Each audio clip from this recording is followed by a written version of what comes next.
un temple dans lequel il n'y a pas de statue? Non, bien-aimé, ce n'est pas ça la condition pour aller au ciel. Qu'est-ce qu'une idole? Au-delà d'une statue, car déjà une statue dans l'église c'est grave, et ne priez jamais dans une église dans laquelle il y a des statues et dans lesquelles il y a des photos devant lesquelles on se prosterne, ne priez jamais devant. Et si tu es ici, tu pries dans une telle église, le matin tu es ici et puis le soir là-bas, bien aimé, arrête cela. Amen, hein? Arrête cela, c'est une abomination, c'est un péché, et derrière toute idole physique, il y a un esprit, il y a un démon, dit la parole de Dieu. Quiconque se prosterne devant une idole, se prosterne devant un démon, car derrière toute idole, il y a un esprit méchant. Au-delà des statues, bien-aimés, au-delà des petits dieux, car Dieu est seul le Dieu en majuscule. Amen, hein? Tout Dieu, même s'il fait des miracles et des prodiges, si ce n'est pas Jésus-Christ de Nazareth, n'est pas Dieu en majuscule. Il est le seul, l'unique, le véritable.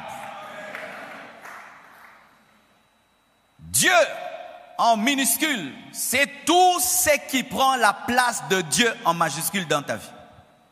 Tout ce qui prend la place de Dieu en majuscule devient D en minuscule dans ta vie. Tout. Et quand je dis tout, je ne parle pas que des mauvaises choses, je parle même des bonnes choses. Car des fois nous pensons que si c'est mal, donc c'est mal. Non, le bien aussi peut devenir le mal. Le bien peut devenir le mal lorsqu'il obstrue ou il floue le vrai et le plus grand bien. Ce poteau qui est là, il est bon, il nous permet d'élever la structure. Mais n'est-ce pas qu'il t'empêche aussi de me voir? Et celui sûrement qui est derrière le poteau n'aime pas le poteau, même si le poteau fait du bien, mais ça lui empêche de voir c'est vraiment pourquoi il est venu. Alléluia. Pareil aussi, une chose bonne devient mauvaise lorsqu'elle empêche une chose meilleure. Dieu ne nous interdit pas que les mauvaises choses, mes frères. Bas niveau de la sanctification, Dieu t'interdit que les mauvaises choses. Mais dans le haut niveau de la sanctification, Dieu choisit parmi les bonnes choses que tu dois faire. Alléluia. Frères et sœurs, la bénédiction aussi peut être une idole. La bénédiction. Dieu te bénit et tu commences à penser seulement à ta bénédiction. Seulement à ton mari, seulement à ta femme, seulement à tes enfants. C'est une idolâtrie. Ton téléphone peut être une idole et je vous assure, le téléphone aujourd'hui est devenu une idole. Une idole pour l'homme moderne. Homme moderne, écoute-moi bien. Écoute-moi bien. Ce n'est pas une partie ou une parenthèse de ma prédication. Ça fait partie des choses que Dieu m'a dit de te dire. Fais attention à ton téléphone homme moderne. Nous sommes devenus idolâtres de nos téléphones. Certains chrétiens, vous devez même jeûner le téléphone. Je vous dis la vérité. Où tu dis 3 jours sans téléphone, 3 jours sans internet, 3 jours sans Facebook. Dès le matin, nous n'allons plus vers nos Bibles, nous allons vers nos téléphones. Avant de dormir, nous ne prions plus, nous regardons nos téléphones. Des dieux incapables même d'éteindre nos téléphones dans des cultes. Entrant sur internet même en plein culte. Tu peux oublier où se trouve ta Bible, jamais tu ne peux oublier où se trouve ton téléphone. Tu peux oublier même de lire ta Bible, jamais tu ne peux oublier d'être sur ton téléphone. Il est tout le temps dans nos vies, en permanence, il est là, tout le temps et tout le temps. Et au-delà même du téléphone, qu'est-ce qui est devenu Dieu dans ta vie? Certains même, c'est l'église qui devient leur Dieu. Il va à l'église, mais il ne va pas vers Jésus. Il va à l'église, mais il n'a aucune relation avec Jésus. Il veut servir à l'église, faire des choses, mais il ne connaît même pas Jésus. Il n'a même pas le souci de connaître, mais il a besoin de faire des choses pour qu'on le voie. Et même quand l'église construit un temple, le temple aussi peut devenir une idole, je vous assure. Les hommes ont présenté à Dieu un temple pour dire, regarde la construction. Ils présentent au créateur de l'univers un temple créé par des hommes. Pourquoi? Le temple de Salomon était devenu aussi une idole. Et lorsque même nous bâtirons et que ce sera super beau, bien aimé, ne prêchez pas aux gens votre temple. Ne dites pas aux gens, viens prier chez nous, c'est beau. Ne dites pas aux gens, viens prier à l'église Compassion, on a construit un grand temple. C'est de l'idolâtrie. C'est de l'idolâtrie si tu t'attaches à une église pour la construction du temple. C'est de l'idolâtrie que de s'attacher à l'église parce qu'elle est jolie. Car là, Jésus-Christ n'a plus sa place. Et les hommes de Dieu aussi sont devenus des idoles, des bonnes choses qui sont devenues mauvaises. Des photos des pasteurs dans les maisons des gens. Des gens qui sont prêts à se battre pour prendre des photos avec des pasteurs. Qui, lorsqu'ils te voient, ne demandent plus que tu pries. Il faut une photo, une photo, une photo. Où nous devenons des stars. Fermons même vos yeux de sorte que vous ne voyez plus Jésus. Parlons des pasteurs à longueur des journées, mais ne lisons pas la Bible. Bien-aimés frères et sœurs, même l'Église, le ministère, même ta responsabilité à l'Église peut devenir une idole. Ta responsabilité à l'Église peut devenir une idole où tu es prêt à te battre pour ta responsabilité au lieu de t'occuper de ton intimité avec Dieu. Ton mari, ta femme peuvent devenir tes idoles. Ou tu fais les choses d'abord pour plaire à ta femme, plaire à ton mari. Il devient ton Saint-Esprit. Tes amis peuvent devenir ton idole. Tu cherches à plaire à tes amis au lieu de plaire à Dieu. Qu'est-ce qui a pris la place de Dieu dans ta vie? Tu penses tout le temps à ton fiancé plus qu'à Jésus. L'amour que tu ressens pour ton fiancé dépasse l'amour que tu ressens pour Jésus.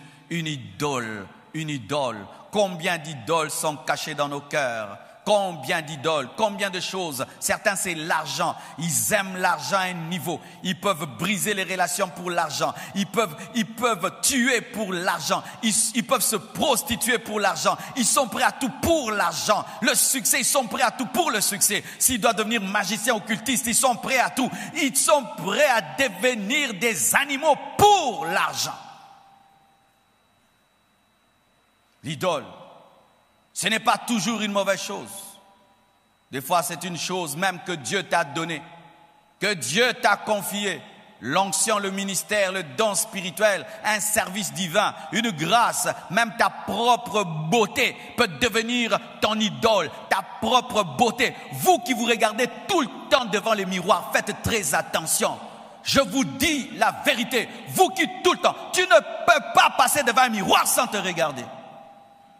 Mais déjà tu sais que tu t'es bien habillé, tu sais que tu t'es arrangé, mais c'est impossible que tu te tiennes devant un miroir sans te mirer de l'idolâtrie, idole de sa beauté, du physique que Dieu lui a donné. Bien-aimés frères, Jésus-Christ ne supporte pas d'avoir une deuxième place dans le cœur de son épouse. Et sachez ceci, que lorsqu'on nous appelle Église, Église veut dire épouse. Je crois qu'il faudrait vraiment qu'on puisse de plus en plus appeler épouse. Ça va plus nous entrer. Car lorsque nous disons église, souvent nous pensons temple. Bien aimé, le temple n'est pas l'église. Jésus-Christ ne va pas enlever le temple. Alléluia. Il va enlever son épouse. Tu es l'épouse. L'épouse. L'épouse d'un mari qui peut sonder même tes pensées. Car certaines femmes trompent leur mari dans le cœur et le mari ne sait pas. Mais Jésus, c'est un époux différent qui peut même sonder le cœur de son épouse. Quelles sont les pensées que tu as? Tu es en train d'envier le monde, envier les occultistes et les satanistes, comme une femme qui envie la femme d'autrui parce qu'elle a des maisons et tout le reste. Si ce mari pouvait m'épouser, si lui pouvait m'épouser, si le diable pouvait m'épouser, au moins j'aurais une Mercedes. Si le diable pouvait m'épouser, au moins j'aurais du succès. C'est ce que tu dis. Quand tu dis à Dieu, regarde les païens, eux ne te prient pas, eux ne te cherchent pas, ils ont ça, ils ont ça. C'est comme une femme qui dit à son mari, regarde, je t'ai épousé, je n'ai pas de bijoux, je n'ai pas de maison. Ce mari-là s'occupe bien de sa femme. Faites attention lorsque vous faites des comparaisons avec les païens. C'est au-delà de ce que vous pensez. C'est pourquoi lorsque Israël a commencé à se plaindre dans le désert, réclamant les concombres de l'Égypte, vous savez ce que cela voulait dire? Les dieux d'Égypte nous ont nourris mieux que toi. Les dieux de l'Égypte ont pris soin de nous plus que toi. Nous préférons épouser les dieux de l'Égypte que t'épouser. Tu n'es pas un bon mari. Quand tu es avec tes amis qui sont païens, qui volent, qui escroquent et ils mènent une bonne vie, et quand tu vas prier, tu présentes, regarde, ils volent, et moi, tu es comme une femme qui, pendant un temps, passe des moments difficiles avec son mari et tout le temps ne fait que dire à son mari, offre-moi ce que le mari voleur de l'autre lui offre. Quelle insulte! Bien-aimés frères, et la Bible est remplie des manifestations de la jalousie de Dieu. Si tu lis toute ta Bible, tu verras que dans la Bible, il y a beaucoup d'amour et beaucoup de jalousie parce que l'amour et la jalousie vont toujours ensemble, toujours ensemble. Quand nous disons Dieu est amour, donc il doit être jaloux, car on ne peut pas aimer sans jalouser.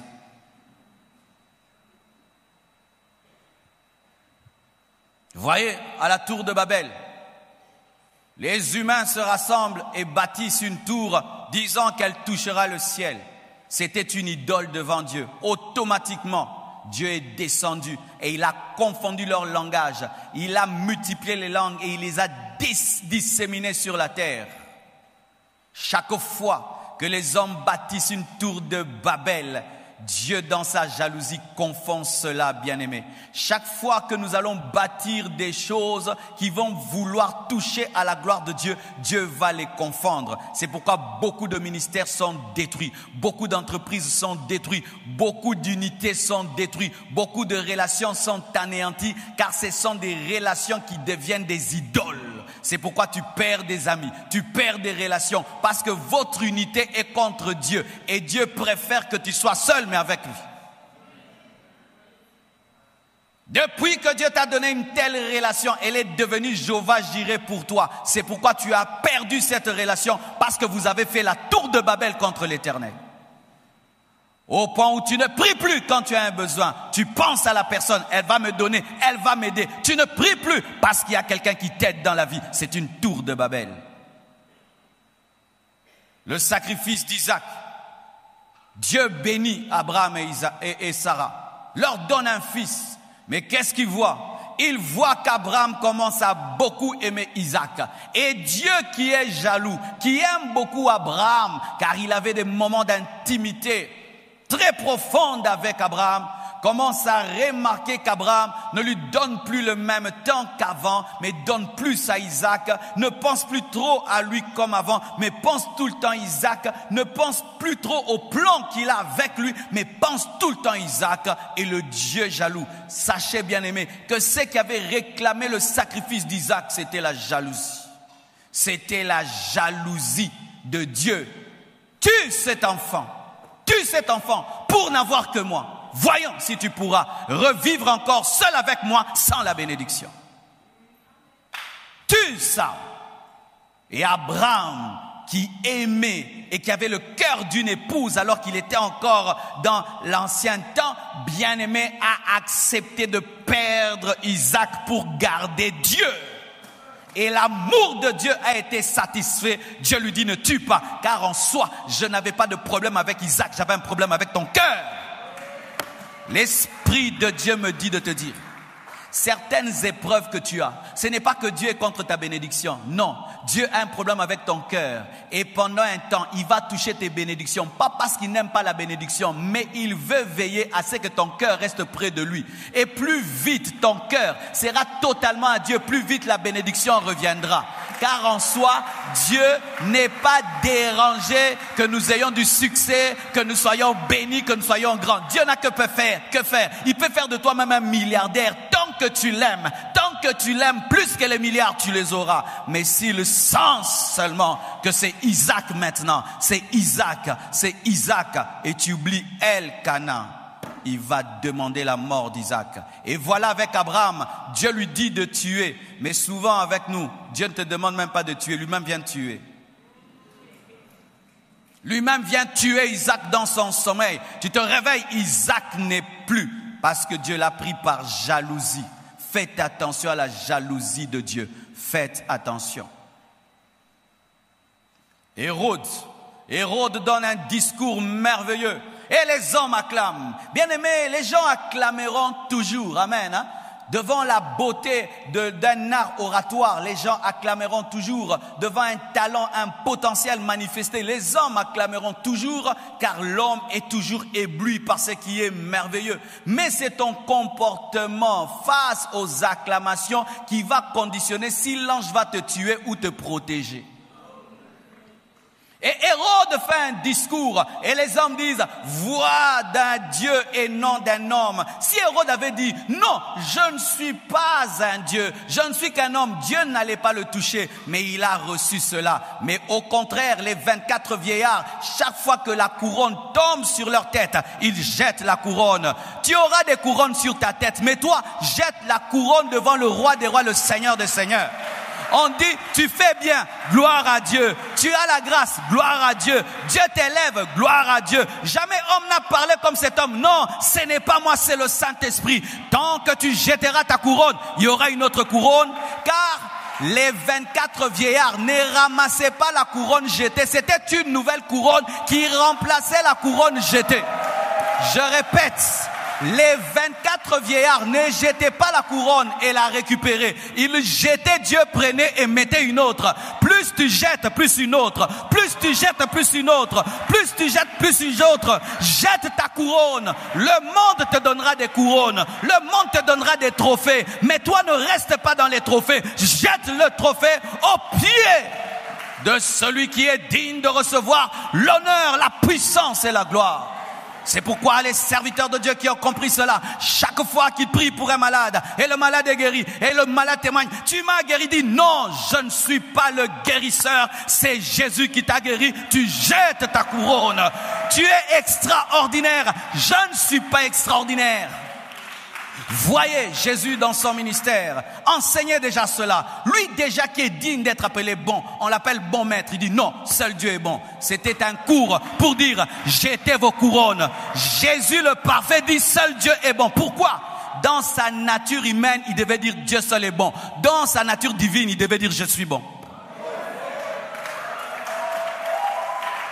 Si Jésus face aux acclamations les donne au Père, et maintenant toi, rempli des défauts et des défauts et des défauts, tu emmagasines les couronnes, tu mourras. Hérode est mort parce qu'il n'a pas jeté la couronne.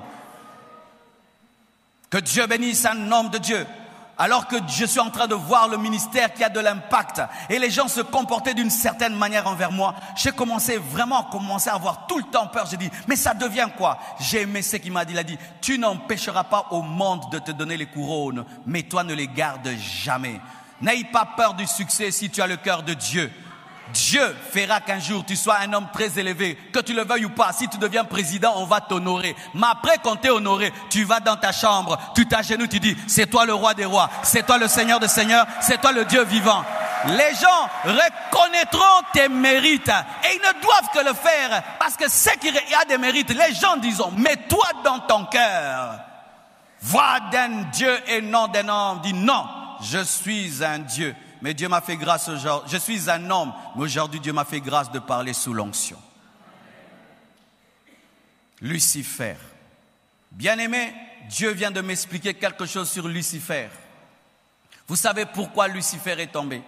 C'est la jalousie de Dieu qui a changé Lucifer en Satan. Lucifer, au début de son ministère, regardait le Dieu. Il était là pour adorer. Il ne se regardait pas, mais il était le plus beau. Le plus beau de tous les anges, parfait en beauté, parfait en sagesse, en intelligence, couvert de pierres précieuses, un puissant ministère. Mais il regardait que Dieu. Et là, il était fidèle. Mais un jour, il a commencé à se regarder. Faites attention quand vous vous regardez trop. Faites attention lorsque tout le temps vous êtes là en train de parler de vos qualités. Moi, je suis intelligent. Moi, je connais ceci. Moi, je. Faites attention, vous qui tout le temps sont là en train de regarder vos qualités. Et au lieu de regarder à Dieu, il a commencé à se regarder et il a remarqué des choses qu'il ne remarquait pas. Qu'il était trop beau, qu'il était trop beau, qu'il était trop beau. Au départ, c'est sûr qu'il a dit, oh Dieu m'a créé très beau. Mais il a, à force de regarder, il a oublié qu'il était une créature. Il a oublié qu'il avait une origine, qu'il avait une date de création. Satan a une date de création. Satan a une date de création. Il a commencé à oublier tellement qu'il était parfait en beauté. Ce n'est pas parce que tu es parfait en beauté que tu es Dieu. C'est une perfection prêtée. Pour vous prouver que la sagesse de Salomon était une sagesse prêtée, regardez les bêtises qu'il a commises. C'est parce que c'était prêté. L'homme le plus sage était l'homme le plus bête, parce qu'en soi il était bête, mais rempli de la sagesse de Dieu. Toi qui es bel et beau et tu es orgueilleux, qu'on prenne seulement une lame de rasoir, qu'on te coupe seulement ici. Ici seulement, pas partout, seulement ici. On verra des orgueils bêtes que nous avons. Bêtes, des orgueils bêtes. Et il se regarde tellement qu'il dit, je ne l'adore plus. Non, je l'adore plus. Il faut maintenant qu'on m'adore. Et il va même convaincre le 1/3 des anges. Pourquoi? Parce que le 1/3 des anges avait aussi remarqué qu'il était trop beau. Ce n'est pas parce qu'on te suit que tu es suivable. Ce n'est pas parce que tu peux convaincre des gens. Les gens te suivent que tu as raison. Le nombre de la foule qui te suit n'est pas toujours le signe que tu as Dieu, car dans sa rébellion et son orgueil, Lucifer a amené le 1/3 des anges. Et il y a combien d'anges? Il y a des myriades d'anges. Quelle grande église! Quelle grande église! Nous, si quelqu'un se rébelle, il commence une grande église, oh c'est Dieu, parce que la rébellion a réussi. La rébellion de Lucifer a amené le 1/3 d'une église. Le 1/3 d'une église, c'est-à-dire toute cette partie-ci part. Un rebelle comme ça à Kinshasa, on dira non, c'est le pasteur qui était contre lui, il avait la grâce de Dieu. Ah, Lucifer avait la grâce de Dieu parce qu'il avait amené le 1/3 des anges. Pourquoi tu pries dans telle église? Il y a beaucoup de gens. Mais il a commencé dans la rébellion. Mais on est nombreux, Mais il y a beaucoup de démons. Depuis qu'on les chasse, aussi ici, bon.